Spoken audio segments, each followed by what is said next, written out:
script yet. We got the whole story. So they'll kind of, if you guys just walk her through a little bit of what goes on.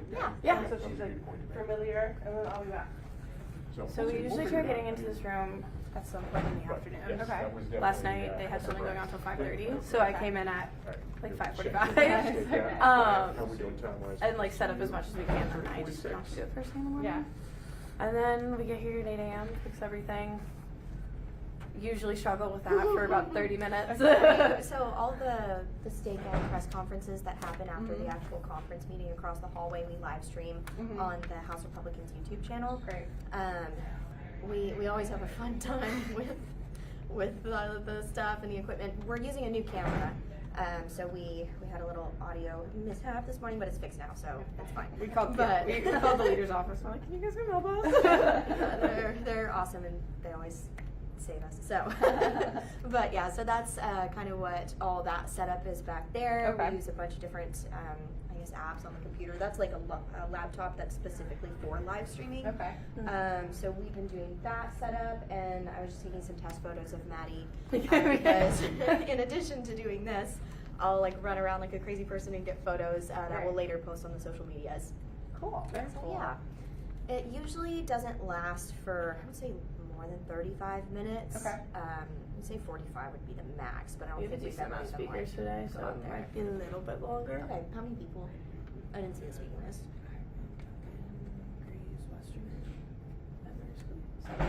Cool. Yeah. Yeah, so it might be a little bit longer, but Okay. then after it ends, then we'll pack everything up. The interns usually help us bring, like, that's also our staff, the Okay. cart. We have like a suitcase for the camera and stuff in the corner, and then we'll go upstairs, and at the same time that the press conference is happening, Frances, who you probably met this morning, and Samantha, she was up there when you were, they're doing rapid response for just like clipping what the members are saying and tweeting out about it, and then we'll cross-post them on all of our other social media channels. So you're starting on a very busy morning, but it's gonna be fun. It's gonna be good. Kind of thrown in the fire a little bit. So, what were you doing, I guess, before you came over here? I was the communications assistant for Kathy McMorris Rogers. Nice. Okay, great. What about yourself? I was LC staff assistant for Michelle Steele. Okay, cool. What about you? So, so resources. I was at CRC Advisors, Okay. like a private PR firm, a conservative PR firm. So, yeah, a little bit different. I have only interned on the Hill, and it was all Senate side. So Okay. this is going to be a little bit of a different. Who did you experience, intern but, for? I did Senator Portman, and then I was the Senate Finance Committee under Grassley. Oh, cool. Oh my god. Okay, so. Sally's like favorite person in the world. Chuck Grassley is my favorite person. I could be the president of the Chuck Grassley fan club. I love him so much. His tweets are my favorite thing on the planet. They're so funny. My They're favorite so was good. when he announced his running again, and it's like him running like 5 a.m. And I was like, this is my favorite. I liked, was it the corn stuff? Yes, hashtag corn watch, and then Red Vest season over Christmas was also a favorite of mine. So funny. He's so Well, it's so good. bad because when I was there, like, it was like kind of like a part-time thing or whatever during COVID. And so it was like all the Zoom stuff. And Oh, it was yeah. so funny whenever we tried and set him up with Zoom stuff. He, like, he's such so funny. I mean, he ended up doing it. I was pretty impressed because a lot of other people struggled. But Yeah. he is hilarious. He's an icon. So his Twitter is so funny. And there's So an ice funny. cream one he posted too recently. Oh yeah, him and his wife always go to Dairy Queen. Yeah. I know way too much about him. What's his say? President of the fan club over here. I mean, good person to be a fan. Yeah, of, seriously. so, yeah, He's there's like America's grandpa. He Yeah, just- definitely true. But welcome, we're very, Yeah, I'm so very excited. excited that you're here. Alex said you have a lot of like pitching and booking experience. I'm excited to learn from you with that. Yeah, definitely a little bit different on the other side of things. So Okay. hopefully we have such a great product to sell. So I was selling a lot of like advocacy groups, spokespeople, so which is a little bit harder to break into. So hopefully this might be a little bit of a easier sell. Yeah. I was like helping, I was under Crystal for like a month. So I've been doing it for a month and I'm like, I don't know what I'm doing it. Oh my gosh. We can help each other then. Hey, how are you? I'm good, how are you? I'm doing well. Melina with NTV. I'm Maddie with conference. I met you at the State of the Union row, maybe a row thing.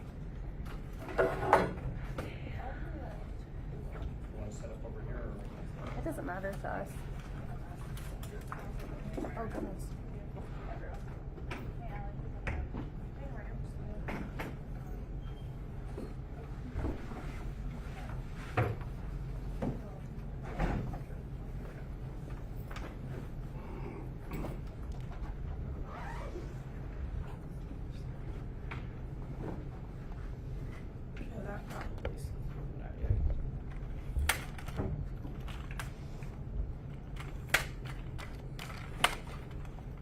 Which side? This side or that side? Up to you, I see because I what will you said. sit on opposite side. Nah, not space actually. So you sit up here? Yeah. Okay. Come over here if you want to come over. Oh, he means in the corner there, yeah. That's by the wall. Yes. Thank you. So nice. You actually work at NTD? Yeah. Oh, nice. And Tuesday. I used to work at CRC Advisors. I just started at House Conference. But I work with Paul a lot on your guys' Paul business. Green? Yeah, on your Oh. business side. Yeah. So great to meet you. But Which conference are you with? I'm with House Conference. Oh, House so yeah. Conference. So today's my first day, so I'm still learning the ropes. But I just want to introduce myself. I'm sure we've emailed before in the past, but I've worked with a few of your colleagues. So Wonderful. Yeah. Your name is Annie? Anna. Anna. Yeah, great to meet you. You too, for sure. What were you doing with Paul? We did a lot of. Sorry. No, I'm not good. sitting, Steve. No, you're good. You're good. No, I was just gonna. I heard you say House Conference. So. Yeah. Did you take over courses? I did, yeah. I'm Basil. Great to meet you. Next time. Yeah. Nice to meet you. Very cool. I used to work on the ESG issue a lot at my former employment. So we did a lot of the business, China response, BlackRock, that kind of thing. So a few of my clients worked in that space. But I don't know, I see you on this side of the coin for a change. So it's great to meet you all. What was your name again? Sorry. Basil. Basil. Okay. Fabulous. Sorry. Great. Hey, how are you? Good. Had Marissa's email. Yeah. I didn't. No. Great. Thank you. Yeah, I'm still getting set up, so Yeah. I will have to proactively email you all. I don't have my card on me right Okay, now. It's in my backpack, so. But I'm sure we can get. Yeah. Yeah. I have your information Yeah. as well. So Okay, I can make sure yeah. it's great across. Well, yeah, I'm gonna let you guys know was the email that you guys sent out for RSVP. It's redirected to Carissa's email. Oh, got So- it. I will fix that. I was like about appreciate to, and I that. was like, well, that's not right. I will fix that to make sure it goes to Okay, my cool. next time, yeah. No problem. Just want to let you know that. Great. Thank you. Great. I was wondering where that was. You're like, no RSVP. I was like, where did Carissa put all these? No, just, it tells me about the only one. Yeah. I clicked on this and saw this. So like, is this just, because when I spoke with Carissa, she said that like, basically the job share was like split up among like 2 or 3 people, so is that like, how you guys are just going about it for June conference or for like organizing stuff or? So most of the events I think I'm still gonna handle. Okay. And then other than that, I think Anna's gonna take over. Okay. But then I'm obviously gonna help with media affairs like booking and pitching, but Right. yeah. So then like for the media rows tomorrow, so who would be like the main person? You would be, Yep. okay. I'm sending out an email with information today. Perfect, awesome, thank you so much. We already are. Yes, you did. Is everything looking good? Yes. Yeah. We're doing one for HR1. Yeah. We have like a really small room, so we didn't send out any invites, so just, that's why. Otherwise we would have reached out to y'all, but it's like, I think we have like 9 people in there total. Yeah, it's very small this year. Or this time. It's HBC 200. Oh, okay. Yeah. Yeah.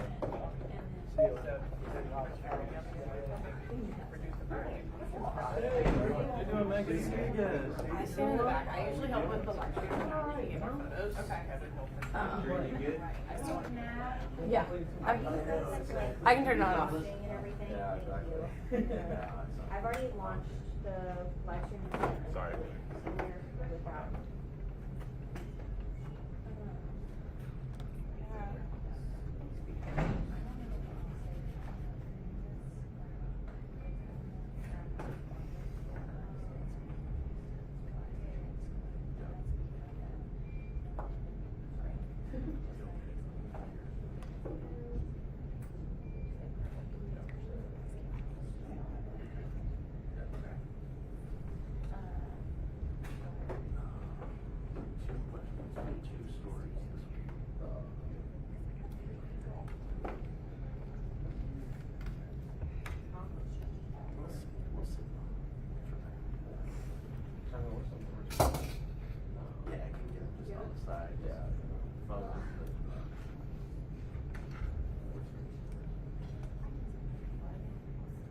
Good to see people outside the capitals. Travel. Yeah. Did you go to Florida? No. I didn't go to Florida. I wasn't able to. It was I was sick. So. Thank you, somebody else.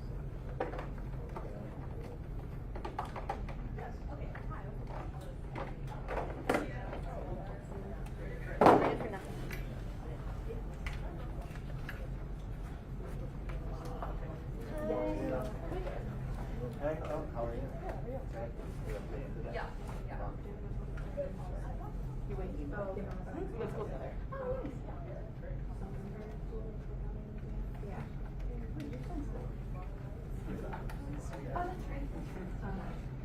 You're up for the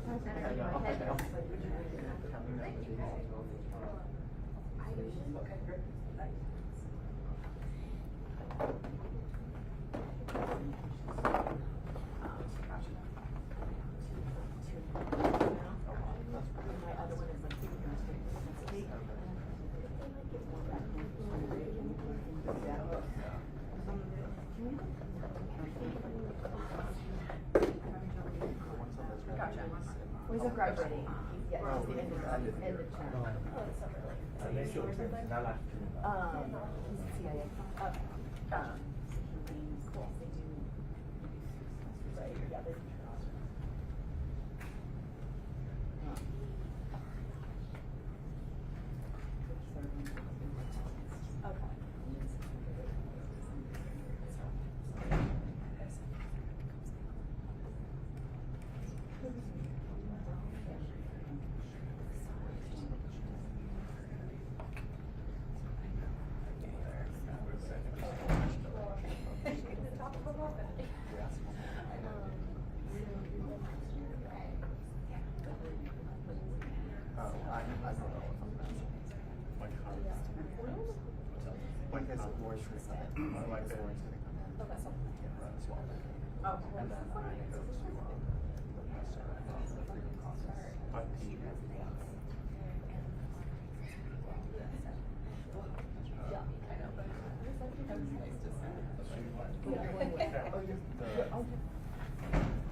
Going out.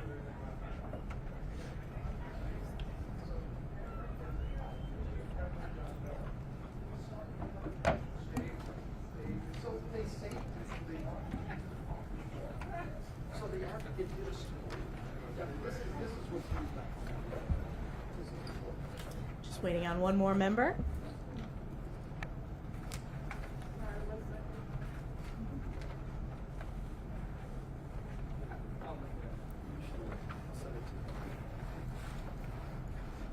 That's okay. Good morning. This week, House Republicans will move our historic energy package to address the skyrocketing energy prices and Joe Biden's unprecedented war on American energy.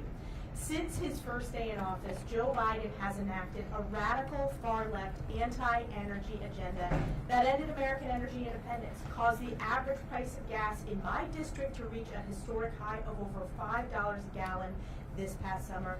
And this winter, in the North Country and upstate New York, home heating bills reached their highest prices in over 2 decades. Enough is enough. H.R. 1, the Lower Energy Costs Act, is coming to the floor this week and is a major pillar in House Republicans' commitment to America. It increases domestic energy production, decreases prices, restores American energy dominance, and ends Joe Biden's war on American energy. Shifting gears here on the debt ceiling. Joe Biden has been irresponsibly missing in action on the debt ceiling discussions, putting our already fragile economy in jeopardy. This morning, Speaker McCarthy sent President Biden a letter presenting a reasonable, sensible, and responsible path forward to address our fiscal and economic crises. President Biden himself has negotiated debt ceiling agreements before, and he must join House Republicans on behalf of the American people to the negotiating table again. American families themselves make hard decisions every day to stay within their budgets. They expect the federal government to do so as well. Reining in out-of-control spending, reclaiming unspent COVID dollars, and strengthening work requirements that Joe Biden himself voted for as a U.S. Senator will save hundreds of billions of taxpayer dollars. These examples are just a few of how we can limit spending, save taxpayer money, and grow the economy to get us on a path towards a healthier economy for American families. It's now my pleasure, as you know, every week we highlight many of our rock star freshmen, and I'm so excited to turn it over to Harriet Hageman to discuss how the Lower Energy Costs Act will help drive down energy costs for her constituents and hardworking Americans. Go to Harriet. Thank you and good morning. America must have accessible and affordable energy, and coal, oil and gas, and uranium are three of the most important resources we have to meet our demands. These resources are needed now and will be needed for generations to come, with demand only increasing over time. Anyone who claims otherwise is being dishonest. The key question that we must address then is, who is going to be producing our energy? Our fellow Americans using our very own resources here, or foreign and often hostile countries who do not now and never will have our best interests at heart? For the Republicans, the correct answer is obvious. For the Biden administration and Democrats, however, the answer lies not in using our abundant energy resources and controlling our own destiny, but in offshoring energy and mineral production to third world and dictatorial countries who care nothing about protecting the environment. The Biden administration and our friends across the aisle prefer to rely on coal from China and oil and gas from Russia, Iran, and Venezuela, anywhere but here. Their preferred energy policy is one that empowers and enriches dictators, despots, and tyrants. Their preferred energy policy is one that destroys our access to the use and safe, clean, reliable energy that is found right here in Wyoming, Alaska, Texas, North Dakota, Oklahoma, West Virginia, and Pennsylvania, just to name a few. Their preferred energy policy is one that is designed to increase the cost and decrease the availability of the very building blocks of a civilized society. It's high time that we ignore the lies underpinning the promises of the Green New Deal and face reality. And reality is what the Republicans are offering with H.R. 1. A reality of abundance rather than scarcity, of comfort rather than misery, of healthy and happy families rather than abject poverty, and of prosperity rather than government-imposed wretchedness. With that, I yield back. We will now go to our Energy and Commerce member, Jeff Duncan. Thank you. I chair the Energy, Grid Security, and Climate Subcommittee on Energy and Commerce. And, you know, H.R. 1 is crafted to produce more energy here in America, to deliver that energy to the communities where it's needed, deliver energy to our allies to lessen their dependence on Vladimir Putin's energy oligarch, and improve the standard of living for Americans through American-produced energy resources.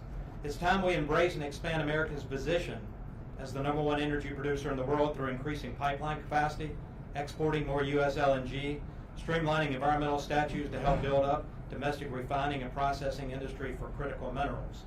Keep in mind, we're reliant on China, who doesn't do it as environmentally sensitive and safely as we do here in America. It's time to unleash American domestic energy production by reforming permitting processes for all industries, reversing anti-energy policies of the Biden administration. H.R. 1 contains 16 separate bills from Energy and Commerce Committee that will unleash American energy, actually lower prices for the American consumer, and secure our supply chains. So I look forward to seeing this through the finish line. Thank you. We will now go to our chair of T&I, Sam Graves. Thank you. You know, the main reason why I support this piece of legislation is we've had a cold winter in North Missouri, and my constituents are screaming because their heating bills are in some cases 3 times to twice as much as they were last year on a monthly basis, and it's really hurting them. So T&I's jurisdiction in this is the 401 permitting process. And so just to give you a little bit of background about 401 permitting, it was designed and conceived of and passed in the original Clean Water Act to give states the opportunity to be able to deny or approve permits for energy projects. Well, what's happened over time is that's been weaponized. So you have states like New York, New Jersey, Washington, Oregon being another one that have gone outside that criteria within the Clean Water Act. And what they're doing is denying projects based on frivolous things like noise or inconvenience. It has nothing to do with water quality standards. So what we're doing is simply clarifying that if a state denies a project, it has to be based on those water quality standards within the Clean Water Act. We're in no way preventing a state from increasing their idea of what clean water standards should be. We're in no way trying to circumvent that.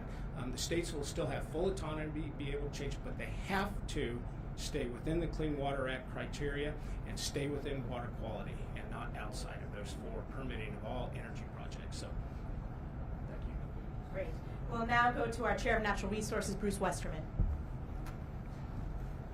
Good morning. H.R. 1 is delivering on our Republican commitment to America.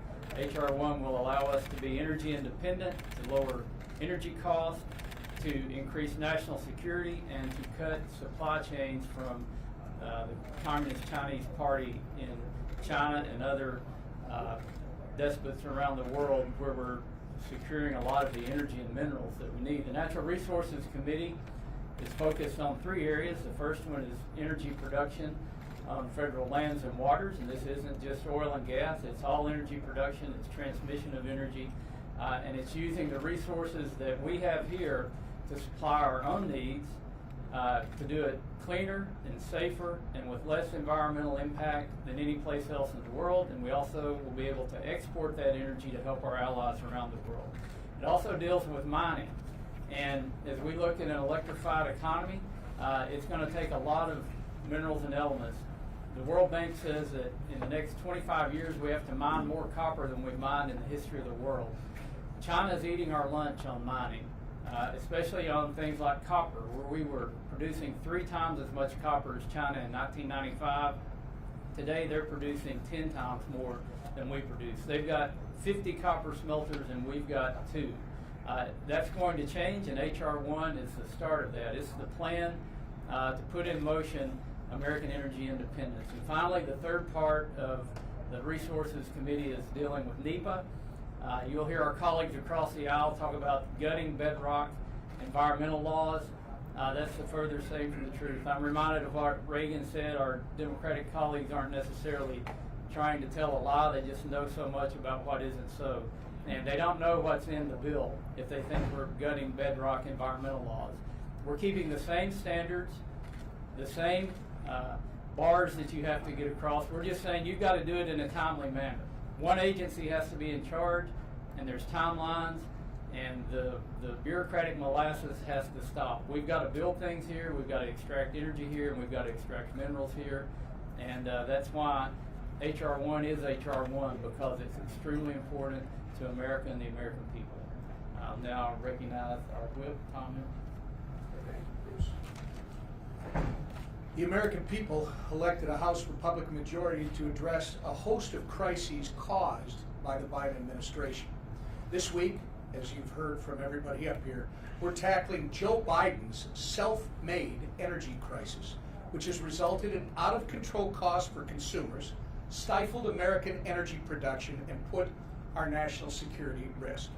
H.R. 1 will turn things around by unburdening energy producers and lowering costs for consumers. A vote for this energy package is a vote for common sense, especially given the fact that energy prices in 2023 are expected to be 75% above the average for the past 5 years. Before Joe Biden took office, we saw what sound energy policy could deliver. American energy independence and gas prices were $2.39. We can get there again if Democrats will join House Republicans in lowering costs for consumers by sending H.R. 1 to President Biden's desk. We don't need to beg foreign dictators for oil. What we need is an all-of-the-above energy policy, and that's exactly what H.R. 1 addresses. As we move forward toward a floor vote on H.R. 1, our office has been a part of the conversation between Congress and individuals at the national, state, and local levels who have a vested interest in getting our country back on track. I'm pleased to share that over 100 key stakeholders have come out in support of H.R. 1. Our office has hosted several discussions with them on this topic, and we've heard many stories on the negative impacts of Joe Biden's failed approach to energy.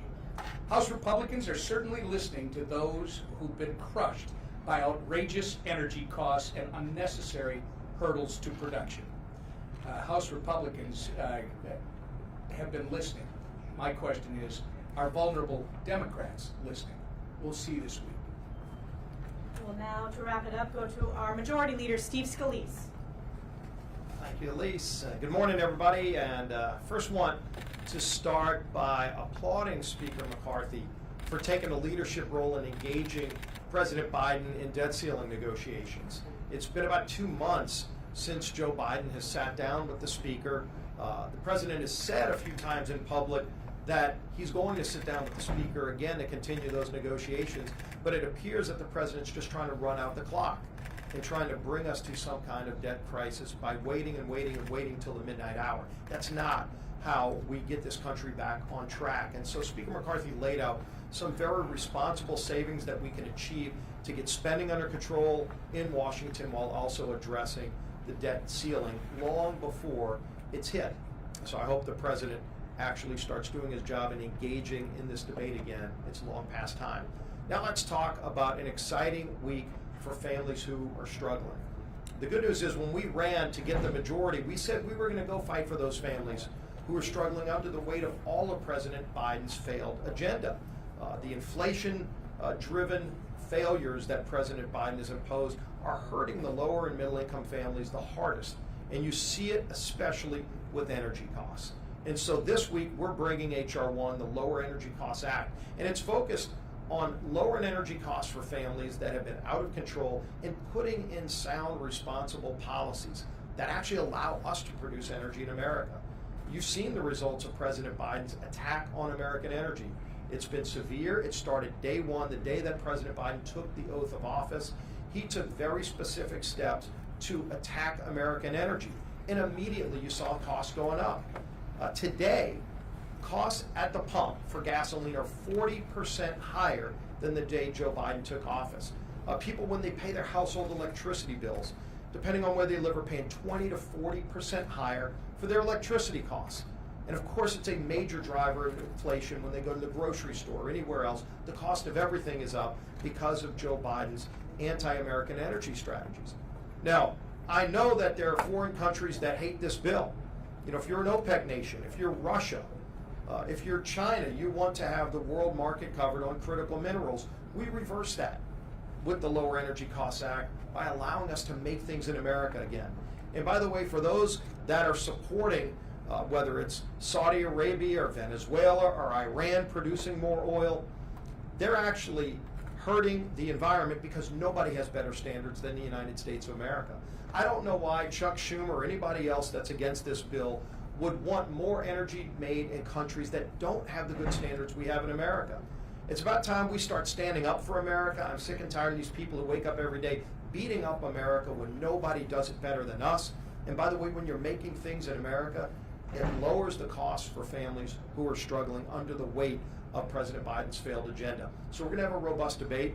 This package includes, as you saw, our committees that are represented, the Energy and Commerce Committee, the Natural Resources Committee, the Transportation Committee, have all been at work, not just for these last few months that we've been in the majority, but for years. We have about 20 different bills that are represented in this package that is the Lower Energy Costs Act. And a lot of work has gone in to really good, smart policy that'll lower costs for families and help get our economy back on track.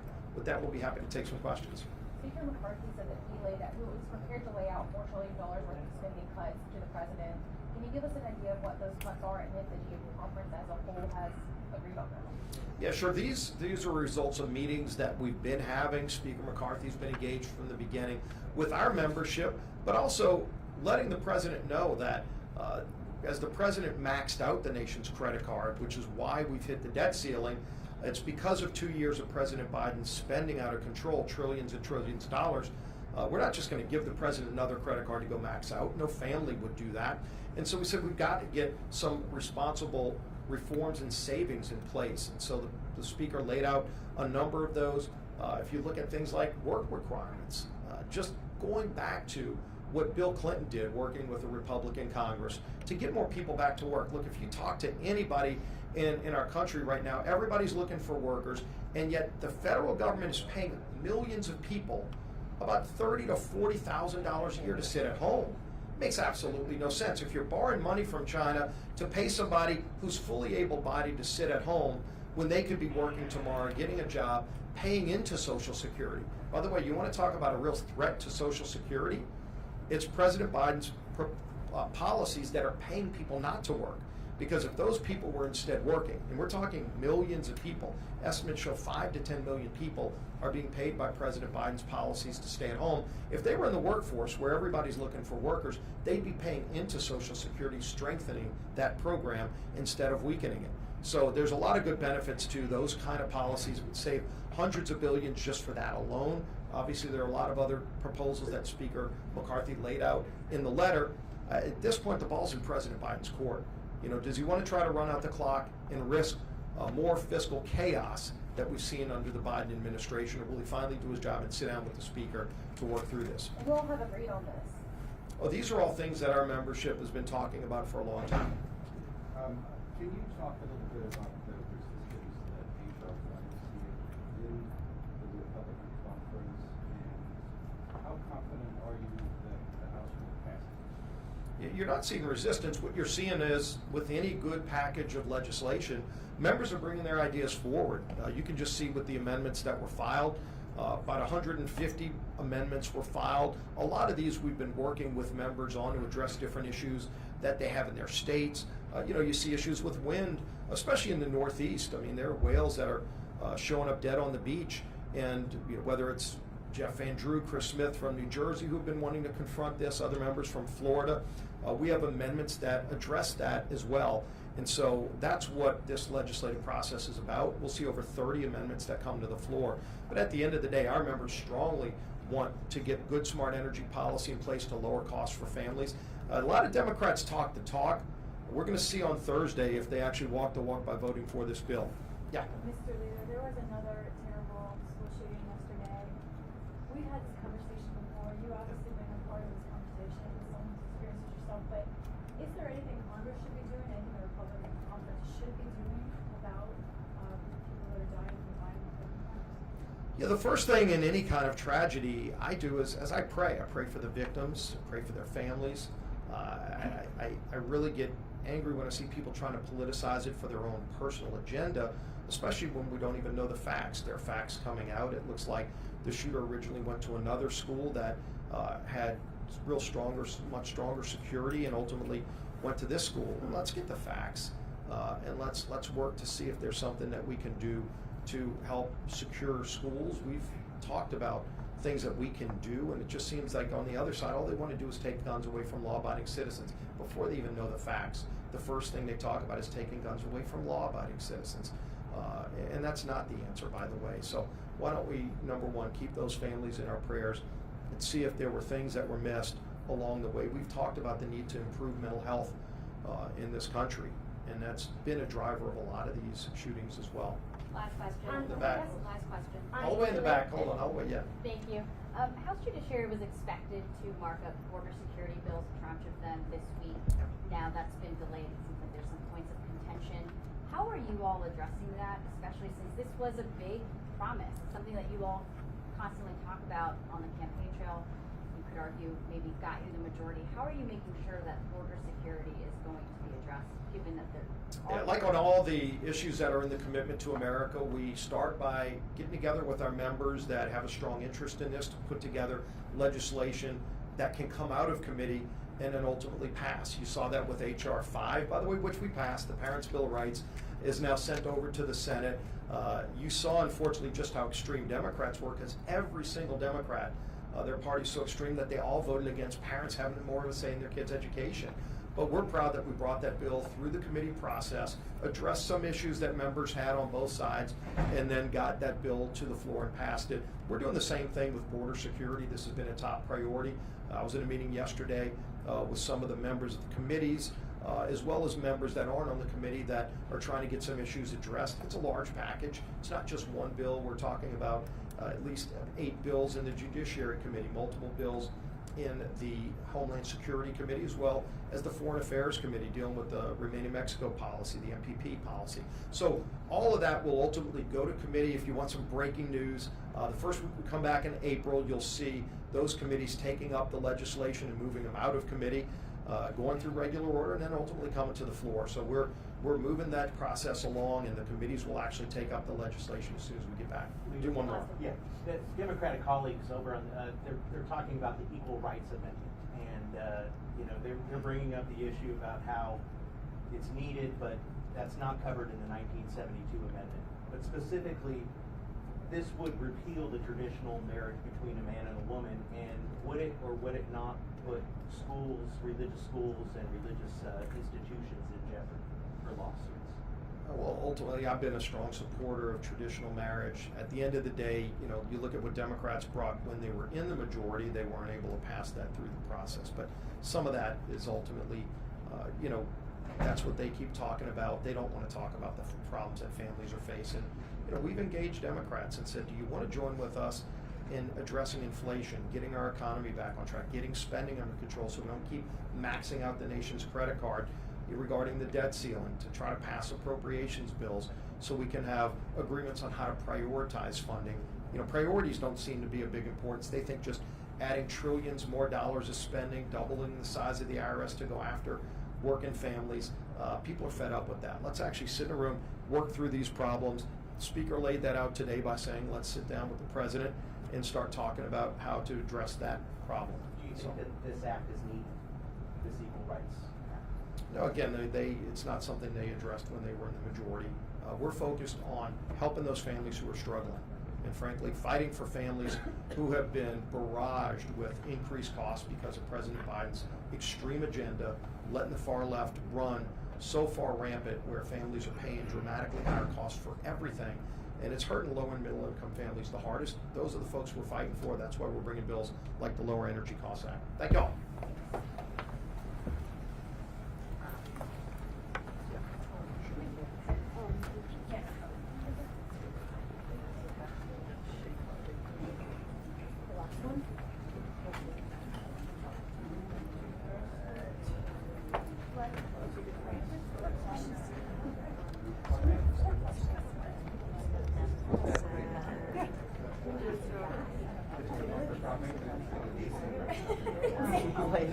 You say that after every one, but like spend those facts and money, and then there's another one, and you just say the same thing. Yeah. I thought sort of I got all of We the have lights on out. 130. Yeah, I saw that. The collective Previous ones gas. before. Yeah. What happened?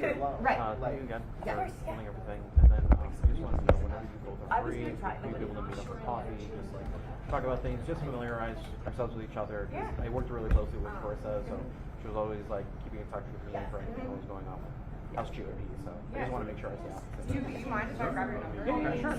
No problem. I'm a texter. I am as well.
this cheap land and putting them in. He said the town of Ashburn got low on electricity because these things are vacuuming up all this current to process the shit to do these algorithms to serve AI.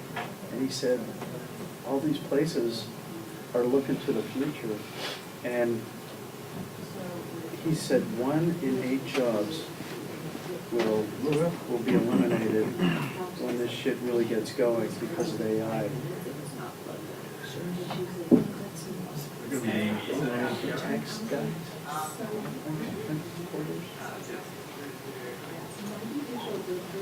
He bought a 1-month subscription to ChatGPT. Are you in Studio B up there too? Yeah. Do you have to get booted? Is Chad in there too?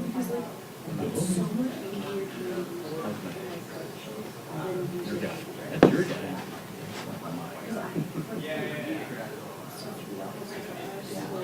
How was Orlando? Oh.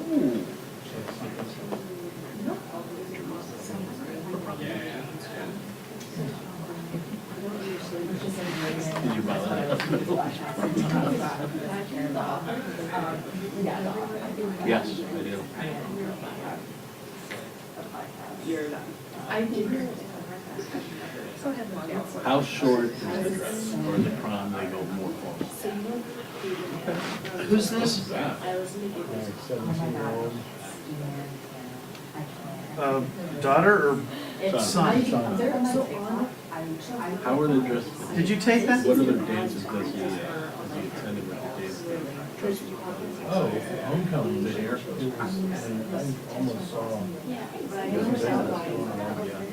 Dude, I'll show you that one. I dated a woman. I've been divorced. Hadn't been around children. Sorry. I like to. This is about 15 years ago, and her son. Oh, okay. That was. Oh my God. That wasn't the other homecoming, right? No, it was from Oh, she's got a gorgeous smile. Oh my God, dude. Have you given him the talk? Yeah, before and after I found the car, I was in the backseat of my truck. Before and after. Or at least, you know what my wife does? She puts condoms in the kids' stocking at Christmas. And on Christmas Day, total embarrassment, we love it. But she's a nurse, so. How old are they? At the time, he was, I think, 23. Hey, how you doing? He did it for a couple of All right. years, and then he got angry. Yeah, last week was a very odd. Dude, at least he's smart about that. Well, first sign of something was when I found pillow and a blanket jammed underneath the passenger seat in the back seat. I'm like, they put there on a stakeout? That's what my wife said to her kid. Make good decisions. And then the next thing, look at that guy. He's being smart. But, you know, it's in him, and it's got to come out, so. It's in her now. I might. But anyway, I went to for the first time in like 20 years, I went to a pre-party formal of high school kids. And her son was with all the football players. It was the football team. And they were coming over to her house to shoot pictures. Mm-hmm. Oh, yeah, wait till I show you this. And she goes, she was dead serious. She goes, it's the hormones in the milk and ice cream and. Dude, I was standing there with my son's girlfriend's skeptic at homecoming when they were doing pictures for homecoming. And across the his stepdaughter included. I looked at her, I'm like, overly developed. this looks different than when I was in high school. Telling me. He said it's the milk and the dairy products and October, September. Brent, is, Oh, yeah, is October. this your kids? He was in that mess, yeah. The younger the women, the It's ridiculous. I- They barely cover the oh my God, dude. youth. Yeah. I would not let my daughter out the door. Like, what are you doing? Can you at least get to your mid-thigh? Please? We're sounding like that guy. I mean, it's like, how do you even Function. Sit, stand, move. I would not let my, you know what, they probably left the house differently, and then they, All the parents were there for this. this one, no way. I would never let that one out the door like, no. Hi. That's Good, how are you? This seat should have your name on it. That's your favorite seat, it should have your name on it. Your kid, is he a senior? That's the first one. I had the first one. Does he play sports? Everything. He has played lacrosse up until this year. Dude, he's, One presser after another day. I know, so much. When you find yourself, that's all. I know, I was looking at that. I want someone to come in and save my seat. Right. You know, I remember being a producer in TV and that was literally something you had to do. Go down and save a spot. And you're just like, okay. Amazing, so these yeah. are 16. But what to wear, yeah, me, I have to think about that every day. Actually, his girlfriend's a senior, so she's. He's going on camera, you can't wear I can wear the same pants, Yeah. like on the same jackets and shirts. And This is the girl you. sometimes I forget, like, if I've worn something recently, and I have to, like, go back through my videos, and like, when's the last time I wore this jacket? Is it too soon to wear it again? Oh, it's smoked. Just like, Well, I was. I wasn't.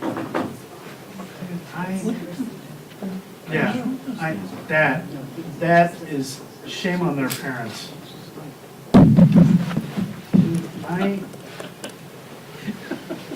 What's happened? The Catholic youth group, my parents forced me into. At the time, I had a mustache.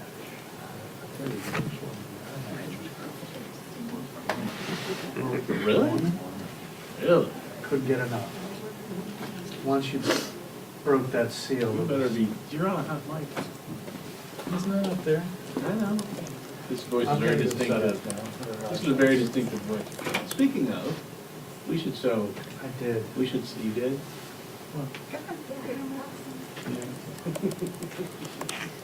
I appreciate He's the reason I. Eli Crane saying the quiet part out loud. He's like, there's going to be weeping, wailing, and gnashing of teeth with this budget. Massey said something similar. He said, not exactly what Massey was like, but like, are you asking for like the things I want to see in there, or things that everyone would realistically be able to agree on in there? Because those are two very when was different that? things. And I was like, thanks for the quote. Yeah, Is he let me see appreciate it. yourself. I love how they're like, Is he a yeah, senior? it's gonna be really tough, but we're still We're getting together. gonna We don't have time. Like, I'd like a summer break. He's a little taller than me now. yeah, this is all gonna get into this, like, fiscal deadline, debt ceiling, like, it's all cruising toward, like, August, September. Mm-hmm. He knows everything? Does he, can't tell him I anything? feel like they have to default in order to, like, You tell him when his buddies come over. we're just not in a place where we, You ever make where they dinner? can do threats of default in a way that, He doesn't even eat lunch. He eats like snacks. is, fruitful, I feel like. Food, dude. We got some pretzels, we got some grapes, we got a protein bar. Food. Protein. Meat. I was dating my wife, and her son Hey, had his how are you? buddies over, and they Living found my out I best had liked life. a long story short, I made them spaghetti and meatballs first. And 6 of his buddies come over. We're talking 2007. I think this is before he got married. So if they're not on the seats, is that? The whole they're not time they're sitting sitting on at the them? table. they're I under, just see the that tops of their means heads. I think you can sit there, clear. but I'm, Yeah. but I'm, you When know. we got done, If someone tells me that they have it. Yeah. You wanna do it again? Yeah, I'll grab stuff. Oh, thank you. No phones. No phones at the table. You're gonna have a basket, you're gonna put your phone in the basket, and we're gonna put it up on the shelf here. And they're like, oh, I'm like, well, then, no, I'm not cooking. Experience your life. That's going on. 4 more times I did that, and they loved it. And we had a great time, we all talked. To each other? Okay, I'm gonna use a captive audience here to your opinion. And making thank you cards. Uh-huh. We don't need our faces, right? Like his face is Yeah, great. it's just so cute. So I was gonna put it on. Is it thank you for like baby shower stuff? Baby gifts, yeah. I was gonna put him on this. So that's No, better. that's You cute. don't need my face. I feel like Oh, I love that. What is this your thing? this is Victor. Mom and dad are home. It's effective. Yes. Yeah. Everyone will love it. With the first baby, I waited until I could make a thank you card that had a picture of said baby. This is adorable. But the problem is, when the baby comes, you're very busy, and the last thing you want to do is Everybody write usually gets it all. Yes, even if it's a simple sentence, like I don't have the space. Sometimes. So I'm trying to make thank you cards now so that I can. Sorry, I'm creepy. Get ahead of it. You can creep. Do we like this? Okay, we're gonna add the What photo. does the shirt say? It says Big Brother. They'll give us a heads up. Also, like I feel like the Yeah. first time I like printed them out on the Minted and like they were super fancy, and now I'm like Vista. Vistaproof. But like that looks cute, right? Yeah, If you you want got me that to in the call it mail, you'd be Sierra? like, Super oh, adorable. That would go up on my fridge. for at least a day. I would go up on my fridge and it would be the kind of thing that when I took it down to third in the trash, I would feel Yes, I guilty just for bought not it. attending it. Aw. At REI with that member sale? Yeah, I They're like, yeah, never so know I what to do do with like 20% Christmas cards and never stuff, applies so I for it. started packing them away with the Those are, decorations. I have. Because the Fridays next are year, when you're pretty making more incredible. Christmas cards, it's so much All easier right, to I like see them sort them around. out. I see Jason And then you and get to Dave remember, around. like, okay, they sent us a I'll give them a Christmas whirl. Yeah, and you're like, yeah, then you're like, oh shoot, I gotta make sure they're on my Is this list. the first time you're wearing them? Yeah, well, I won't. Well, let's see. 1 minute, not even 2. Step up your game. One congressional. So 3 minutes. 3 minutes, 10 minutes. See you tomorrow. That's all I wear in the summertime for those babies. I used to What are wear you those doing in- here? Is it really that busy? It should be a little more durable. I'm filling a gap. Use the sole. Yeah, you have to get It's pretty comparable. Come on. Who made the big ones? Sweden? Yeah, exactly.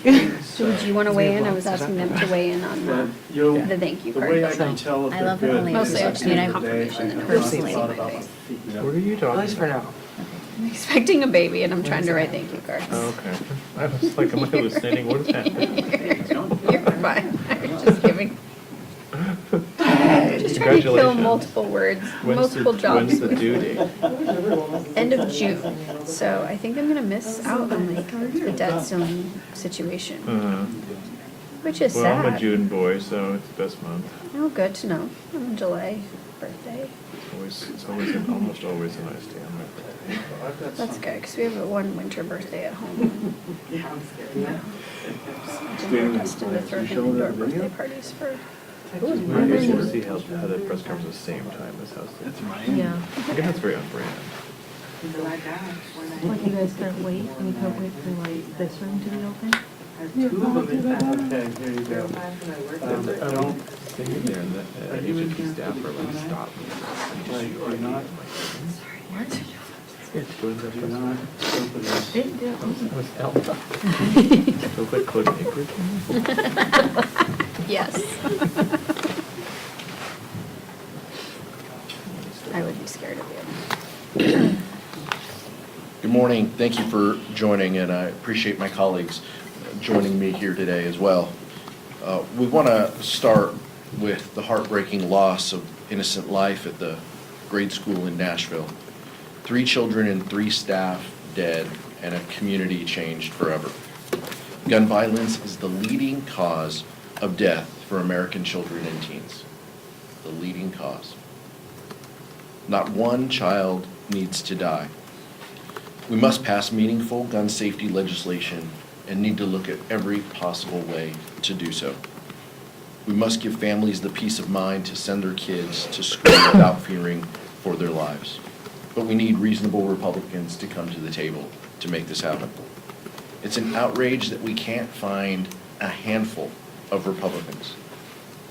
Republicans are willing to put people over extremism on the far right. We also send our condolences to the people of Rolling Fork, Mississippi, who lost their loved ones. House Democrats, under the leadership of Benny Thompson, stand ready to support these communities as they look to rebuild. We're proud to be joined today by Representatives Seth Magaziner of Rhode Island and our newest colleague, Jennifer McClellan of Virginia. This week, House Republicans are wasting the American people's time on H.R. 1, the Polluters Over People Act. This bill is a job killer. It will repeal sections of the Inflation Reduction Act, which over the course of 10 years will create 9 million jobs. Over 100,000 good-paying American jobs have already been created, with more on the way in clean energy and manufacturing. So instead of using the majority to help hardworking Americans get a little bit of breathing room, House Republicans want to cancel those paychecks and stall the progress of those industries that will shape our economic future and help us compete with China. And despite these claims to the contrary, H.R. 1 would do nothing to lower costs at the pump. In fact, when Democrats held the majority, we took on oil and gas companies that engaged in price gouging. House Republicans want to reward them. Senate Majority Leader Chuck Schumer has already called this bill dead on arrival. The president has issued a veto threat. So this is another political stunt from House Republicans who have shown an inability to govern. Vice Chair Ted Lieu. Thank you, Chairman Aguilar. My heart goes out to the families and victims affected by yesterday's mass shooting in Nashville. The victims included 3 9-year-olds. I also want to commend the brave law enforcement officers who responded to the mass shooting and by all accounts ran towards gunfire and killed the shooter. We're asking law enforcement officers to run towards AR-15 weapons. You cannot support weapons of war on our streets and support law enforcement at the same time. That's why we need to take action to prevent gun violence. And what did House Republicans do? Well, they had a hearing scheduled for today in the House Judiciary Committee in which I sit that was going to make it easier for people to get pistol braces that can make AR-15s even more deadly. And what do Republicans do? They cancel the hearing. Now, why would they do that? If they honestly believe, as they say, that arming more Americans with more guns, more AR-15s, more pistol braces would make us safer, they would have held the hearing and had that as a solution. But they didn't do that. They ran away. They ran away and they're hiding because they know that the talking points they're spewing are simply not true. Giving everyone more AR-15s and more guns does not, in fact, make American society safer. Because if it did, they would have had that hearing, had the debate, had the argument, and did the markup of that bill. Cowards. Oh, I'm now going to introduce Congressman Seth Magaziner, who is going to talk about H.R. 1, and prior to Congress, he was the General Treasurer of the state of Rhode Island. Seth? Oh, good morning. I'm here as a member of the Natural Resources Committee to talk about H.R. 1, but first, let me just say that as a parent of a 1-year-old, I know that when I get home to Rhode Island later this week, I'm going to hug my son a little harder, thinking about how there are parents in Nashville who aren't going to get to do that again. And we cannot let this become normal. Gun violence is now the leading cause of death of children in this country. That is not normal. More children killed by gun violence than by automobile accidents. It didn't used to be that way. It's not that way in other parts of the world. We cannot normalize this. We cannot let the Republicans continue to delay action on common sense gun safety bills. And we stand ready to work with anyone in good faith that is willing to put children ahead of the gun companies. But I'm here today primarily to talk about H.R. 1. the Polluters Over Peoples Act. And as a Congress, when it comes to energy policy, we have two jobs. Number one, to make energy affordable for consumers. Number two, to protect the environment. This bill does neither of those things. It does not lower costs for consumers, and it does not protect our environment. If the Republicans were serious about doing these things, they would have voted for the Inflation Reduction Act last year, which made historic investments in clean energy, which also opened the door for more conventional energy. They voted no, every one of them. The Inflation Reduction Act also had $1 billion in it to improve agency staffing to speed up the permitting process for energy. They all voted against that too, because I guess it had Joe Biden's name on it, and that for them was more important than lowering costs or transitioning to clean energy. If you want to talk about lowering energy costs for consumers, we have to talk about the fact that the oil and gas industry made $300 billion of profits last year, not revenue, profits. ExxonMobil made $6 million a minute. The profits of the big five oil companies alone were equivalent to $600 per American citizen last year. So if we're going to have a real conversation about lowering costs for consumers, we need to talk about the runaway profits that the oil and gas industry is making, price gouging American consumers. But of course, the Republicans don't want to talk about that. Why? It might have something to do with the $23 million that the oil and gas industry contributed to Republican campaign accounts last year. And that doesn't include their support of dark money groups. $23 million. They took $23 million to protect $300 billion of profits. I think the Republicans should have held out for more. They sold themselves out too cheap. But this bill will roll back important environmental protections. It'll do nothing about the fact that the oil and gas industry is sitting on 9,000 unused leases because they want the prices to stay high.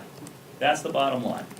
They want to make it easier to circumvent environmental regulations, get more leases, and sit on them unused to keep prices high. So that's why, as a caucus, we oppose this bill. That's why every Democrat in the Natural Resources voted against it, and that's why we know it's dead on arrival in the Senate and the White House. And with that, I want to yield to our newest member, who I'm very excited to get to know, from Virginia, Jennifer McClellan. Good morning. I am Jennifer McClellan, and first I want to send my condolences to the families of those killed in the shooting in Nashville yesterday. I am really struck that as we have been debating parental rights here and across the country, the number one right parents should have is the ability to send their children to school and not worry about if they'll come back. If you look at not only how many children have died because of school shootings, but those who have been traumatized as they've watched their friends die, or as they've had to endure drills that often traumatize them just as much as an active shooter incident, enough is enough. Thoughts and prayers are not enough. Congress needs to take action. As a mother, I also have deep concerns about Republicans' H.R. 1 and its potential impacts on our national deficit, hardworking families' pocketbooks, and the health and well-being of historically marginalized communities. The Polluters Over People Act would be disastrous for our national deficit, ballooning it by $2.4 billion over the next 10 years. And it'll do so to pad the pockets of corporate polluters who are already, as you heard, enjoying record-breaking profits. H.R. 1 is the Republicans' flagship legislation, but it blatantly disregards the financial interests, health, and well-being of American families, and while rewarding polluters with shameless giveaways. The Polluters Over People Act would repeal major cost-saving programs implemented through the Inflation Reduction Act, including a $4.5 billion home electrification rebate program that is designed to lower energy costs. It would repeal the Greenhouse Gas Reduction Fund, which would accelerate the which will accelerate the deployment of clean energy technologies and create thousands of new-paying jobs. The repeal of these programs will raise costs for hardworking Americans, rob them of quality, family-sustaining jobs, and jeopardize a healthier future for our children and grandchildren. H.R. 1 doesn't even reference clean energy, even though clean energy is the cheapest form of energy. And the Polluters Over People Act would completely undermine the bedrock environmental protections, curtail impacted communities' ability to provide public feedback, and drastically reduce their options for legal avenues of recourse. It would remove agencies from impacted communities and silence historically marginalized and underrepresented communities in favor of corporate interests. My predecessor, the late Donald McEachin, fought to preserve environmental protections and review laws because he believed every community deserved a seat at the table. I'm proud to build on his legacy and stand with House Democrats to oppose the Polluters Over People Act. And we will continue to fight to preserve the environment while protecting the health and financial security of Americans. And now I'll turn it back to Chair Aguilar for questions. Thank you, Jennifer. Questions? Yesterday, your entire caucus joined with Republicans to pass the Stop Forced Organ Harvesting Act to hold the Chinese Communist Party accountable for harvesting organs of live prisoners of conscience. If you could speak to why it was important for you all to vote yes to pass that. It is a part of the organizing calendar for any week. We seek out, as we always do, to work with Republicans to find common ground on issues that help our communities, help our country, and send the right message on human rights. And this was one of those bills that came out of committee, was a suspension bill. Members thought that it was the right thing to do. We still believe that, highlighting that the human rights abuses in the CCP engages in, and we're going to continue to try to find common ground where we can. Nothing is going to change, and that's just part of the suspension calendar and the legislative efforts that we undertake each week. I know there was the hearing on TikTok that was last week. A couple of Democratic lawmakers do have their own TikToks. They are actively posting on it. Have you had any conversations with them about the national security concerns that might be at risk, or asked them to maybe stop posting or consider deleting their accounts? No, I haven't engaged in any conversations with those members. My presumption is those are personal phones. Government phones are not allowed to have that application. I think what's more important to highlight out of that hearing is the importance of colleagues on both sides of the aisle asking tough questions, having a mind toward the health of our communities and the health and safety of our young people. That's similar to where we start when it comes to gun violence protection, gun violence prevention, wanting to make sure we have safer communities. But the social media companies are not exempt from us having conversations about safety. Clearly, there have been national security discussions as well associated with the data that company has in their possession. What they choose to do with it, or what they are asked to do with it, has been a focal point among policymakers on both sides of the aisle, on both sides of this chamber. And we're going to continue to have those discussions, and I trust that the Energy and Commerce Committee, as well as other committees, will continue to engage in that in the weeks and months ahead. If I can just follow up on that really quickly. I mean, right now I know the focus is on TikTok, but some of the privacy concerns that you've mentioned go across the board, including to U.S. social media companies. Does Congress really need to kind of pull back and look at sort of everything instead of just focusing on TikTok? I think Congress has. Look, we have the ability to walk and chew gum at the same time. And you saw the prior Congress talk about privacy legislation. We weren't able to get it across the finish line, but a robust discussion in committee that the vice chair serves on, and I'll ask him to comment specifically. But these are, in Energy and Commerce, but the Judiciary Committee also has these conversations as well. Look, the importance of this discussion isn't lost on any of us. The protection of people's personal data I'll tell you, as a parent of 2 teenage boys, the expectation and the presumption of that data is a little different in the coming generation, and that's something that we have to navigate. But there clearly are public policy implications, and we're going to dig in and have those conversations as a caucus and as a Congress. Actually, yes, sir. Thank you. I just wanted to follow up quickly to Emily's first question on TikTok. It seems like a lot of the members that are overly supportive of it seem to be more in your progressive wing. Do you have any thoughts on that, or if there's an ideological divide in terms of what the support is? No, I think that this has less to do with ideology and more to do with generation. These are also members that have campaigned recently, won campaigns, have platforms that engage constituents and people across the country using some of these social media platforms, a little more adept at it than I am personally. So I trust that that's how the environment that they were raised in. And part of the reason why they came to Congress is to engage and to have these discussions. I don't begrudge that at all. I think that it's healthy. It's great. We need to also overlay that when you get here, our ability to govern, our desire to govern with an eye toward national security, with an eye toward competitiveness, with an eye toward protecting the personal privacy rights of individuals across this country. Those are the next steps in governing, and I trust that our colleagues are going to join with us and have those conversations in the future. Just put a finer point on it. Is it a ban of TikTok on the table, do you think? Is that something you could see happening in this Congress? A variety of legislative proposals. You've seen some of those originate in the Senate even. I don't think anybody's closing any door at this point. I appreciate the thoughtfulness of members on both sides of the aisle that they undertook with this hearing. We look forward to the steps ahead, but I don't think any door's closed. I also had a question on the debt ceiling. We saw a letter from McCarthy today to the president asking for a meeting. The White House quickly responded that they want a clean debt ceiling. Seems like we're at a continued stalemate. Is there any creative solution from House Democrats on how to get us out of this?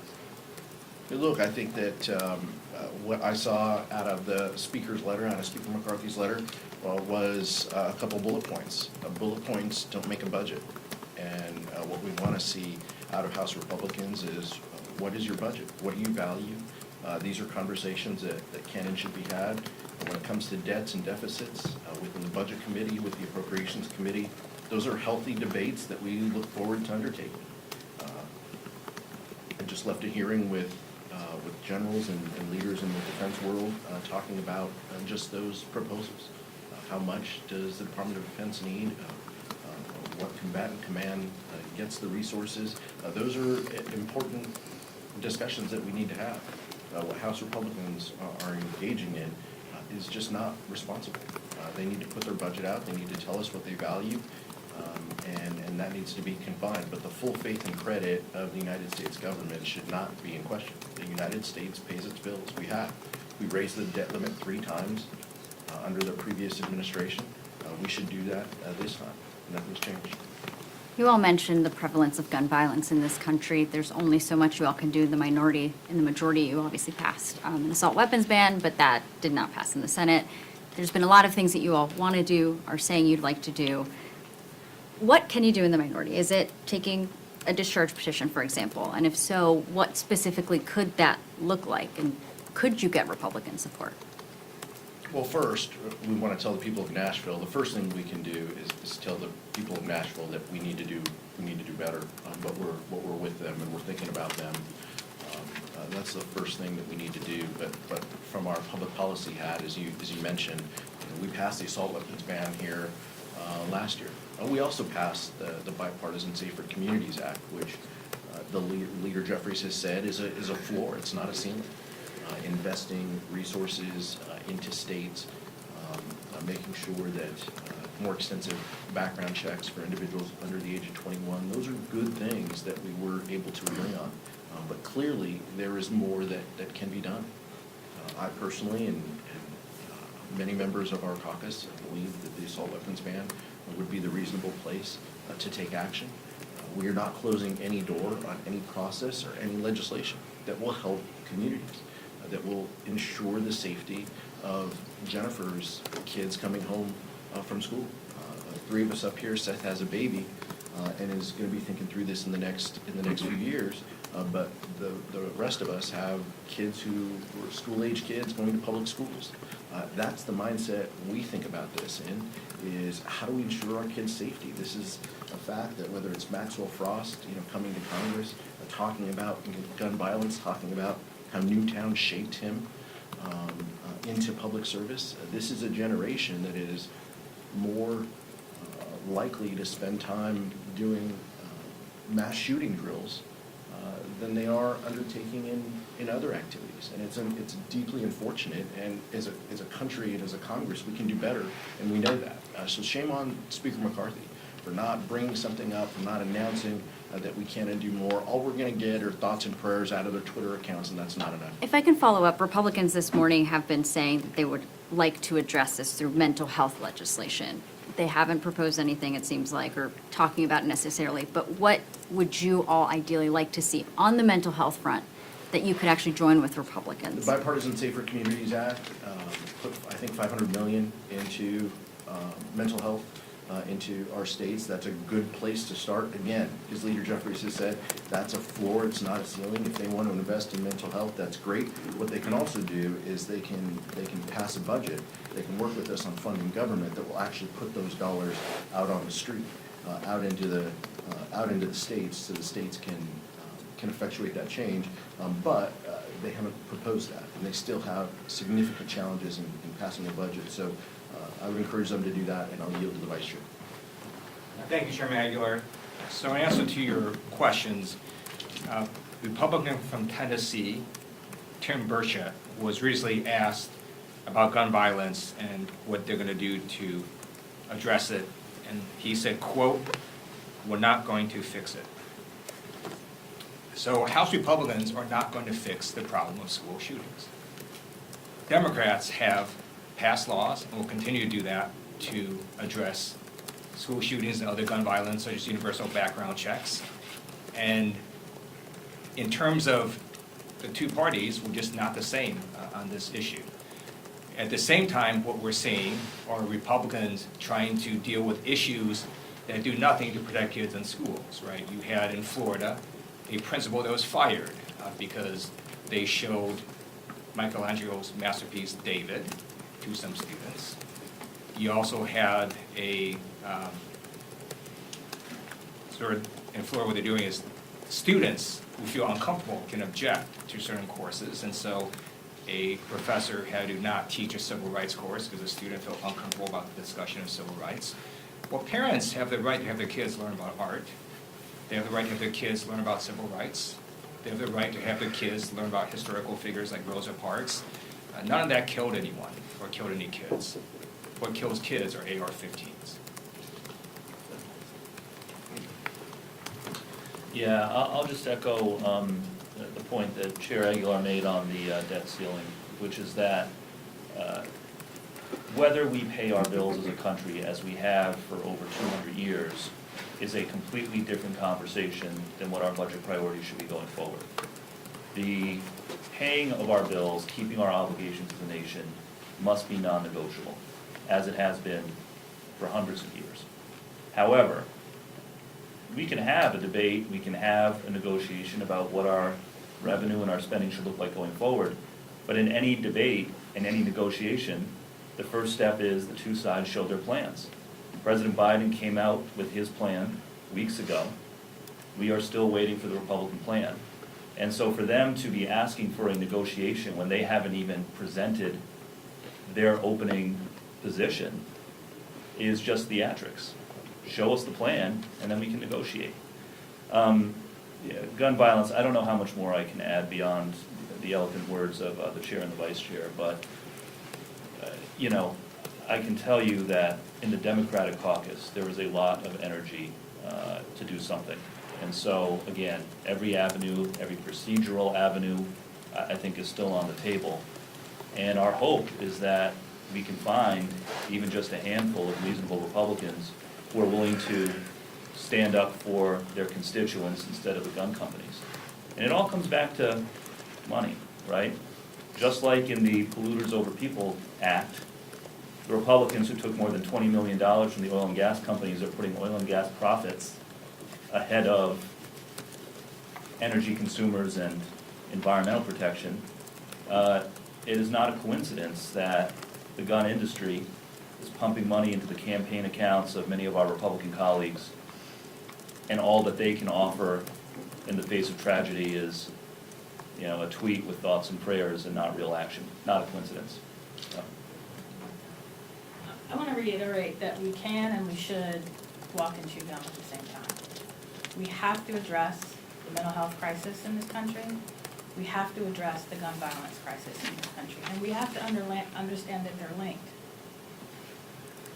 Every time there is a shooting, my son cries about going to school because he's afraid, is he going to come back? Is his sister going to come back? These active shooter drills that we put our children through traumatizes them because they often can't tell the difference between a drill and the real thing. That exacerbates a mental health crisis that was worsened during COVID.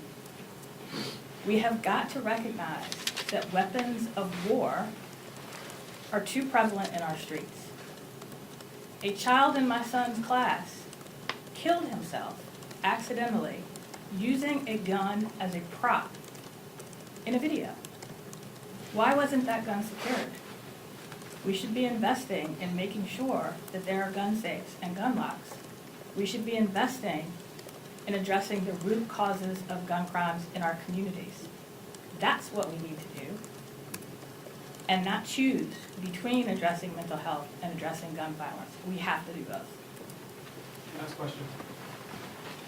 Despite all these concerns, you still have millions of students, teachers, administrators who have said time and time again they are scared of what's going to happen if their school is going to be the next one. You had House Republican leaders this morning still saying the same points that they brought up before, where the priority is not to politicize the issue and not to punish law-abiding citizens. What are your guys' response when this is the same response that Republicans come with almost every time that not just a school shooting happens, but a mass shooting happens? I think it was 2012 was Newtown, right? I mean, anytime kids get gunned down in schools, it's tragic, it's terrible. That was really the point, I think, for a lot of us, where it was if Congress is going to act, this is it. And the fact that they couldn't, the fact that the talking points Republicans use today are exactly the same that they used in December of 2012. It's alarming, it's disappointing, it's just sad. And that's just who the Republican Party is today. And, we can't shed a tear about it. We've just got to do better and do more. And I think that's what you see the Democratic caucus want to do. We want to lead on these efforts. We did in the last Congress. We know that we can in the future. We want to use every procedural, possible tool we can. Every way, we'll send a letter. We'll do a petition. We'll do whatever we need to do in order to help. One, crystallize it for the American people, because ultimately, House Republicans answer to the American people. That's an audience that we can speak to.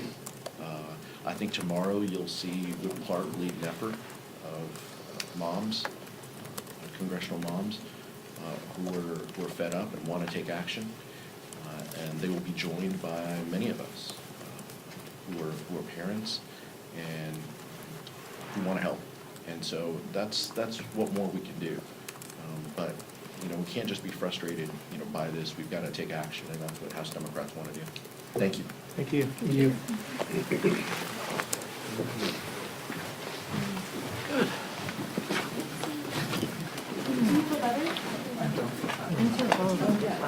So this is everyone wider being picked up the band.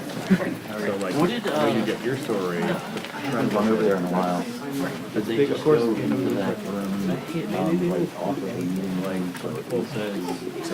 Aguilar and Hoover meeting. And I'm like, you just said this, they're open. No, this is good. Not much. How are you?